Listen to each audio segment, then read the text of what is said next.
且我还在高铁上直接用高德地图做了一个旅游攻略，很棒哦。这次关于怎么用地图做攻略，大家直接搜一下就知道了，很容易的。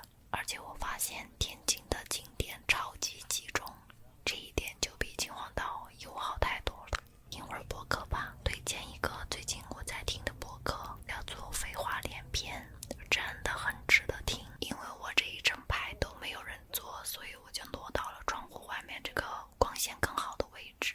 到天津啦，结果呢，我也搞不清楚方向，我看见大家都是往北门走，我就跟着往北门走了。哇，好大的天窗，我的妈，还挺好看呢，像一个大鸡蛋一样，好漂亮呀！我觉得一上车就被天津的司机师傅说了，因为他发现我的目的地就在南门，相当于绕了一个圈回来了。就这么一圈，哇，已经让我眼花缭乱了。这不就是另一个地方的上海吗？这种红房子在夕阳下面真的太好看了，天哪，简直就像在国外一样，这些建筑。当我看到这个桥的时候，我都懵了。这不就是上海一平跳的那个桥吗？啊，跟上海那个有什么区别啊？我的天，一模一样。而且这里非常非常热闹，特别是晚上的时候，我要笑死。我兜兜转转了一圈，我回到了车站。我当时拍这里的时候，我不知道它是那个世纪时钟，我以为是一个玻璃房子的建筑。我说哇哦，好特别哦，这什么建筑啊，全玻璃的，是什么高档的大牌时尚店？我终于找到我要住的酒店了。可是我有一种不祥的预感，这里跟我在网上看到的图片怎么有点不一样呢？还是先看看吧。我就非常吃力地拉着我的箱子推上了这个坡。我越走越不对劲啊，家人们，这里是个啥？当我看到这个楼梯，再看到在4楼的时候，我人都懵了，它没有电梯。我是绝对不可能徒手拎着我的箱子上去的，因为我的箱子超级重。我当时原地立刻取消订单，然后重新找了一个酒店。这一幕会不会太惨了一点？很好，我订的新酒店不是很远，所以我这次决定徒步过去，免得司机师傅又骂我。没想到去酒店的路上，我又遇到了这个建筑，结果走近一看，居然是塑料布。我的妈！虽然这会儿夕阳很美，但是我已经笑不出来。我现在又饿又累，心情又差。这就是打在周脸的时候，看见了吧？但是我还有心情拍摄，就说明事情还没有到很糟糕的程度。路上的这个落日实在是太美了，忍不住停下脚步去拍摄它。又来到了一平桥，我订的酒店就在桥的对面，所以我要经过这个桥。还好新买的这个箱子推起来不费劲儿。如家我来了，现在我觉得你真的是太香了。进了大堂，我整个人心情都好了。这么干净明亮的大堂啊，这才像话嘛！稍微整顿了一下，我就出门了，因为我好饿，我要出去吃东西了。因为我经过的时候发现这一片非常热闹，就准备在这附近逛一下。怪不得他们说在天津出行最好就是步行或者是骑单车，真的太堵了。然后逛到了一个小的文创店，准备进去看看有什么好买的东西没。有好多这种盖章的明信片，还有满墙的冰箱贴，但是那些好看的复杂的要60多块钱，我就没有买，我觉得有一点点小贵。还有这个不知道用什么东西做的猴子，看上去又诡异又可爱，然后又有点生动的感觉。大家可以帮我科普一下吗？整条路上都有好多这种夜市，不过呢，我发现每一个城市的夜市卖的东西都大差不差，没有什么特别值得买的。我看了半天都没有特别想吃的东西，不过被这个钵仔糕吸引了，看上去咚咚咚的10块钱3个，就买来尝尝吧。我就挑了几个椰汁红豆、菠萝，然后还有那个玫瑰，还挺好看的，对吧？但是呢，说实话不推荐啊，不好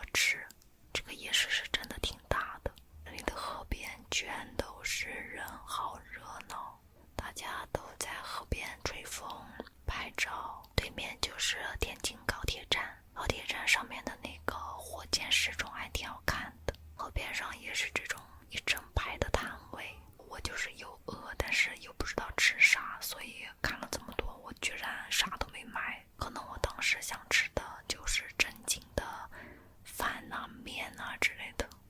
我在外面也太好养活了，随便吃点东西，只要能维持生命体征就行。最后在个桥上简单喝了个饮，基本上找不到没有人的机位。最后我还是决定去我在高铁上做好的功课那里去吃这个猪脚饭。它离我住的地方也不是很远，差不多2个公交站的样子。我是骑单车过来的。那猪脚饭味道很不错，但是吃多了以后会有一点点腻，不过肯定比夜市上那些东西要好吃多了。它的那个猪脚炖得非常烂，还会给你搭配解腻的那种酸菜，会在饭里面淋上那个卤猪脚的酱汁。Good morning， 早上好，现在是中午好，现在是1点钟，我直接睡到了中午1点才起床。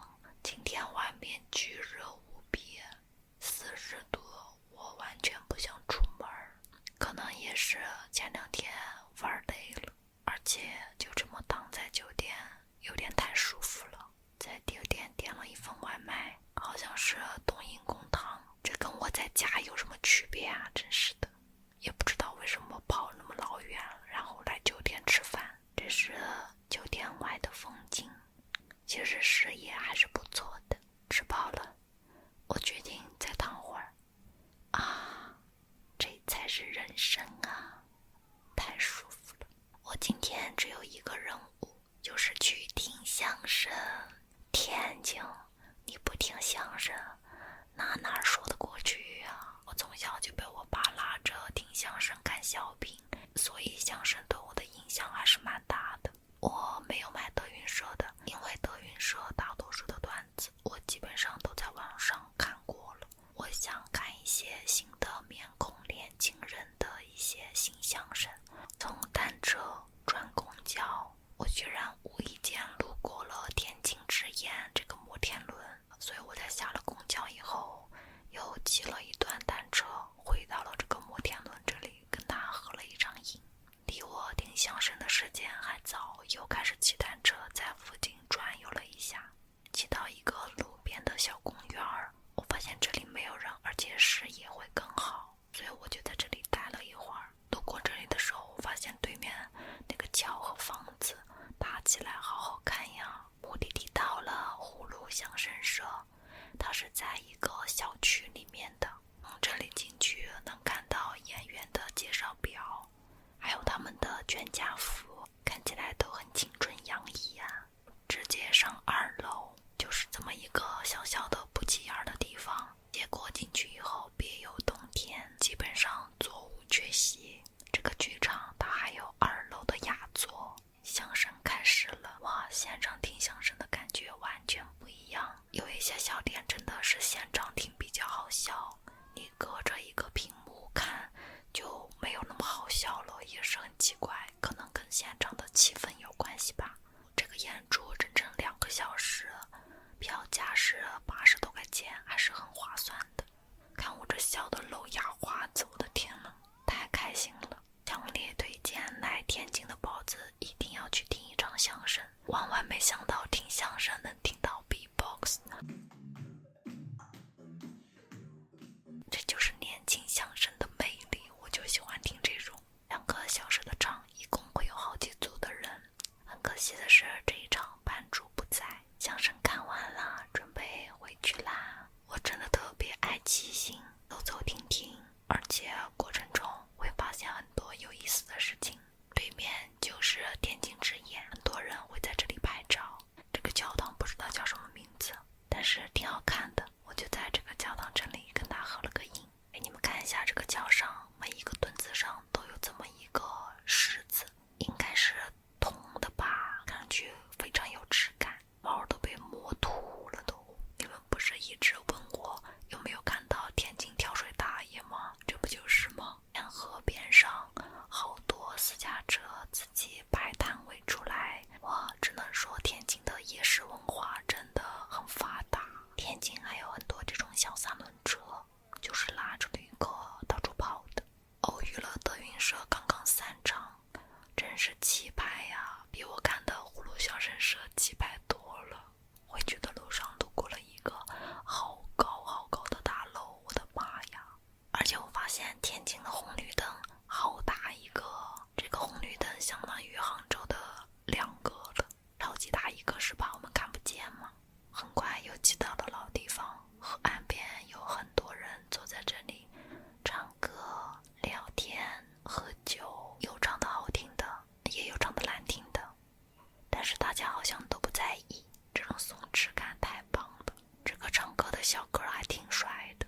我对天津的初印象就是翻版的上海，这种放松的感觉让我想起了大理。我也在河边找了个位置坐下来，旁边的人说，你只要坐在这里，待会儿就会有人来问你要喝什么。可是我坐了老半天也没人管我，相当于白嫖了一会儿这个位置。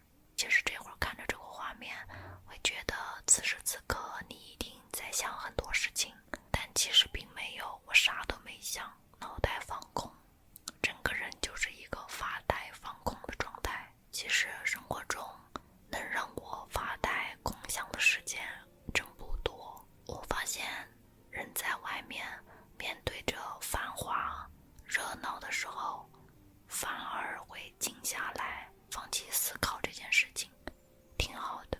这可能也是一个人旅行的意义吧。这个时候发生的一切都觉得是恰到好处的。我好爱这个倒影斑驳的感觉，本来刚想拍一个跟他较近距离的合影，结果下一秒他就熄灯了。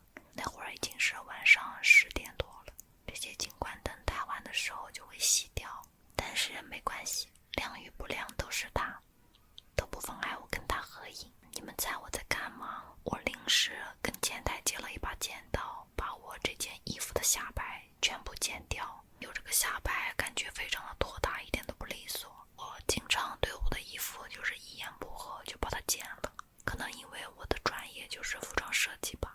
OK， 剪好了，看着好多了，清清爽爽。我准备打车去第5大道，我事先还发了抖音想跟你们偶遇来着。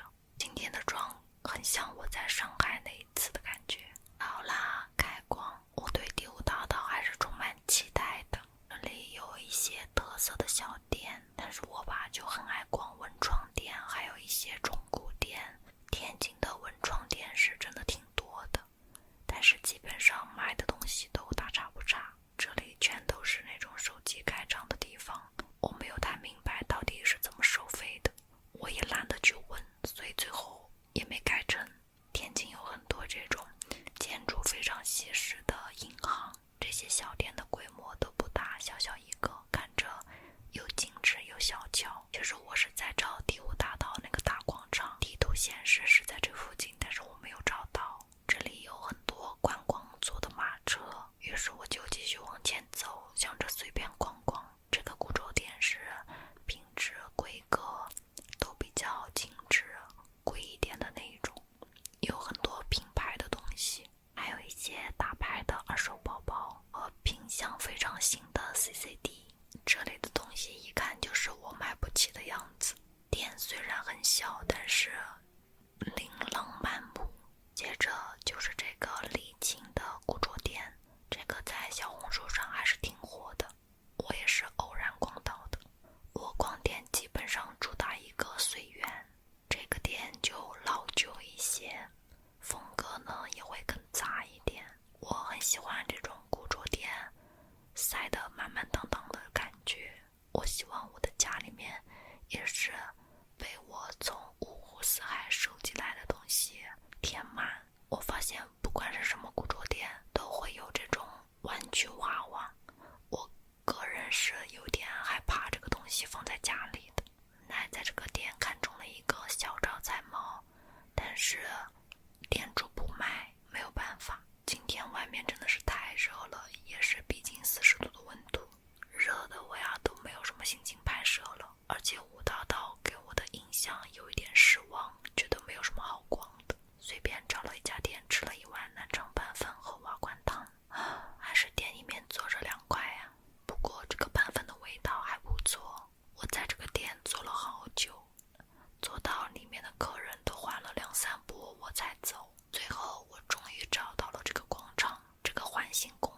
是很多人打卡的地方。我这一头没有什么人，另外一头全都是摊位，大家可以多走一走，找一块没有人的地方拍就可以了。我都不敢走出去，因为太晒了。就在我自己正在摆拍的时候，突然有一个摄影师跑过来说给我拍了几张照片，让我看看拍的怎么样。经过聊天才知道他是在这里蹲守的那种收费型的摄影师，说30块钱6张，问我要不要拍。其实我当时明确表达，我一般都是视频出片，不太需要这种单独拍的照片。可是看着他好像没有什么生意，也晒得满头大汗，天气这么热，挺不容易的。我就说那行吧，我就买了他的服务。他人还是很好的，给我换了2个镜头，然后各种机位都拍一下。因为以前干过淘宝模特，所以拍动作对我来说不是很难。他就只管一顿疯狂按快门，站着拍完了，坐着再来结账。摄影师也是挺不容易的，皮肤晒成这样。而且最后他说他愿意把所有的照片全部都给我，他现场就用读卡器把所有照片都导到了我的手机里面，效率还是挺高的。这边全都是各种摊位摆的一些小纪念品什么的。我差不多拍完，准备去下一个目的地了。接着我就被一个人拦下了，然后他说他刚刚在那里看我拍照的时候就很想给我拍，但是一转眼我就不见了，问可不可以给我拍一点照片。最开始他来跟我打招呼的时候，我以为是粉丝，结果不是。我这对儿没好意思拿起来自拍，我又想记录一下，所以我整个视角都是这种鼻孔朝天的视角。而且他是天津本地人，就可以带我去我想去的那个地方，他会更熟一点。这就是你们问的有没有人跟我搭讪，这下就记录了一个被搭讪的情况。然后他就带我来到了这个也是小红书打卡地红房子这里。天津的西式建筑是真的多呀。我呢就只要把我的手机架好，我负责拍我的动作，他自己就在旁边抓拍就可以了。在拍摄的过程中，他跟我说在天津很少遇到像我这种全自动的模特，就拍起来特别痛快。我说我这种在杭州一抓一大把，而且我的资质在杭州只能算是一个小卡拉米，杭州全都是大美女，超级好拍的那一种。他不相信，摄影师的情绪价值提供的还是非常足的，整个过程都在夸我，夸得我都不好意思了。那既然如此，我拍动作就不客气了，基本上拿出了我所有的招式和本领。我自己做过摄影师，我能明白那种遇到一个超级好拍的模特就是停不下来的那种感觉，就恨不得把快门给按烂了。在这里的时候，我想拍一个过马路的画面，因为我觉得这个建筑好漂亮，刚好遇到有新人在这里拍婚纱照，我就渐渐地表达了祝贺。这个建筑真的好气派呀！对，就是这里，网红打卡点，我也来打卡一下。但是这个建筑一定要拍竖片才好看。我们的目的地到了，就是这个桥叫什么来着？我后期把它打出来，我现在突然忘了。现在这里还不是它的最佳机位，等我带你们去看它的最佳机位，就是在这里桥下面的地方。哇，老天，太美了！这个河，你们就拍我这个机位，真的一拍一个不吱声，太好看了。但是一定要等人都走光喽，这会儿人实在太多了，来这里拍照的小姐姐也不少，所以我只能重新再走一遍。我这会儿是下午6点钟去拍的，这会儿的光线是最好看的，光刚好洒在前面的这块河面上，倒映在你身上的时候，你整个人都在发光，美到不像话呀！还有专业的团队在这里拍，旁边都是等待机位的小姐姐。好了，下一个就该我了。结果悲催的是，我刚要拍没多久，手机就过热，自动停止拍摄了。我回看这个画面的时候，才发现不远处的河里面有一个游泳的大爷，那个头一下一下冒出来，还挺有意思的。我自己又换了一个机位拍，这里没有人，这个景算是我目前为止的人生画面吧，我觉得。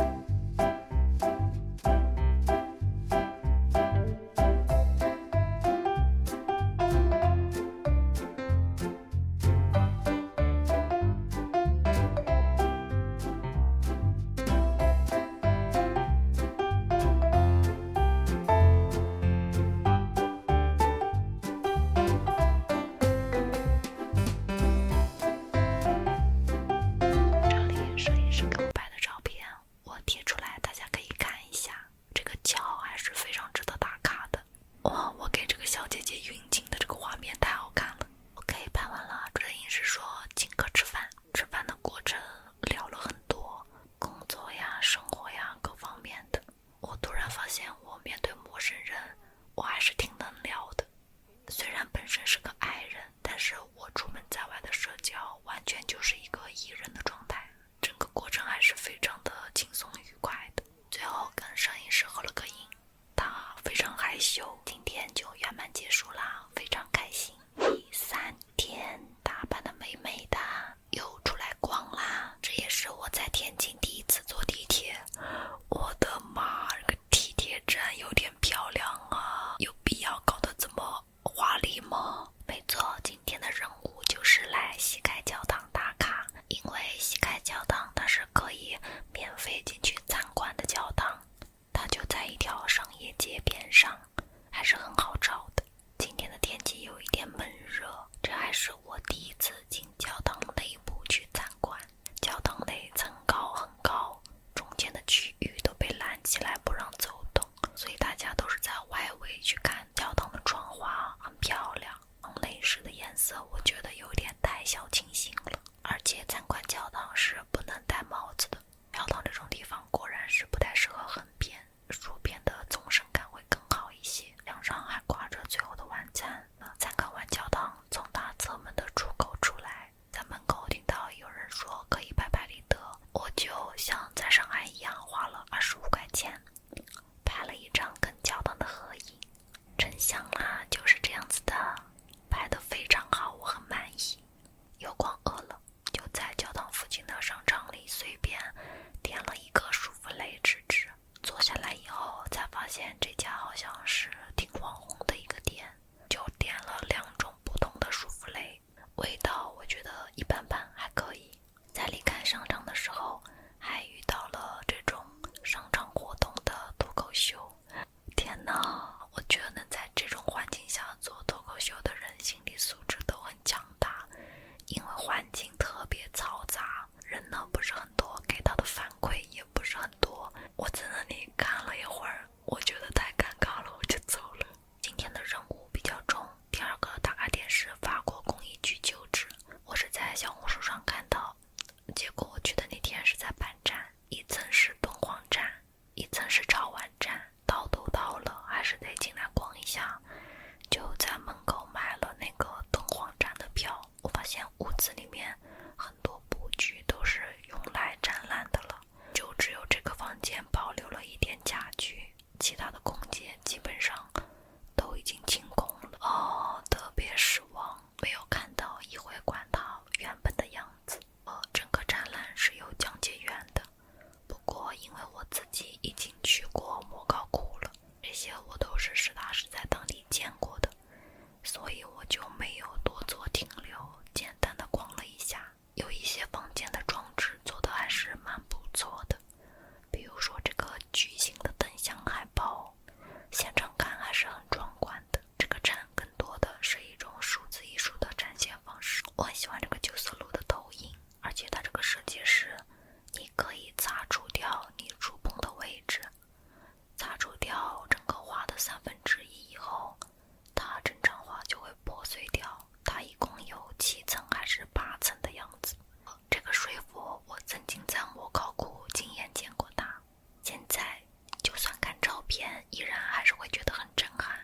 这里的透视关系我觉得很有意思，你别说走进这个画面还挺出片的，因为里面有一些装置是没有办法挪动的，就像这个可以挂外套的地方，是看到这个厕所的时候我就被惊到了。哇，这个厕所也太精致了吧，配色好好看，我哪怕不想上厕所我也得进去洗个手。展览的另外一个方向就是一些文创空间、艺术空间，还有就是咖啡厅了。整个咖啡厅的面积不大，就是透露着一股小资格调的感觉。最后我就在这个充满法式复古还有一点点小阳光洒进来的窗户这里稍微休息了一下，咱们继续打车前往下一个目的地伊势风情街。天津的住宿舍师傅都很能唠，如果你们愿意跟他们聊天的话，他们还是很乐意聊天的。我后个要跟我握手，我怕他要我钱，我就没握。有一个粉丝说他刚刚从这里离开，就跟我完美错过了，没有见到。伊势风情街这个广场还是非常有名，我本来想拍一个环绕镜头，实在是太热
才40块钱左右。一进门就是一个小小的走廊，然后墙上放了很多张爱玲以前的报纸啊什么的。这里有一个琳琅满目的杂物间，还挺丰富的，有很多她以前的照片。翻过帘子就能看到有这种拍照的小工作室。结果这个入口出去也是一个拍照工作室，感觉这个楼里面有好几家。这层主要就是给你拍照，然后让你喝咖啡的一个地方，很多小的景。我大概简单转了一下，就来到这个喝咖啡的房间。我当时来的时候还没有什么人，我就选了一个光线构图最好的地方坐下来。这个时候的阳光太好了，我也终于可以在凉快的地方休息一下了。柜子里面放了一些张爱玲以前的书。在等咖啡的间隙，我就又出去逛了一下。在这个房间就有2个小姐姐在陪拍服务。我主要是很喜欢这个椅子，还有背后的屏风。屏风真的，我以后家里面也要自己搞一个。从2楼的阳台看上去，下面的场景是这样子的。当时我在想，哇，以前张爱玲住在这里，应该还蛮舒服的吧。阳台上还会给你放这种烟雾，其实这个通往阳台的小景还是挺好看的。临走前我换了一个位置坐，我觉得这个位置的光线更好。哇，这里显得我好白呀！咖啡喝完就准备离开了。张学良的故居我都没有进去，就在外面大概看了一眼，跟张爱玲的差不多，也是变成了那种营业性质的地方。此房子这里确实很漂亮，但是确实人也非常多。有密集恐惧症的朋友可能接受不了此房子的这个风格，进去的话呢，也是要买门票的。我对这个风格怎么说呢，不是很感冒吧，所以我也没有打算进去，就在外面大概看一看就可以了。但确实此房子的审美就很另类，很诡异，但是又很好看，有一种很先锋的感觉。经过一个配色特别像米奇的橱窗，坐在那里稍微休息一下。你别说，好好看啊！没错，我这次又是把手机放在街对面，开了3倍镜拍的。在回去的路上，看我看到了啥？好漂亮的声光，搭配这个亭子。今天的打卡任务基本上完成了，我就赶紧溜进附近的商场凉快一会儿。这条街我忘记叫啥了，但是非常有上海滩的那个味道，特别是这个天津青叶厂这个大楼，好气派呀！还有这个法式的星巴克也太好看了。因为当时计划着离开天津以后要去太原玩，我的衣服都被我已经穿脏了，所以就临时去了 H&M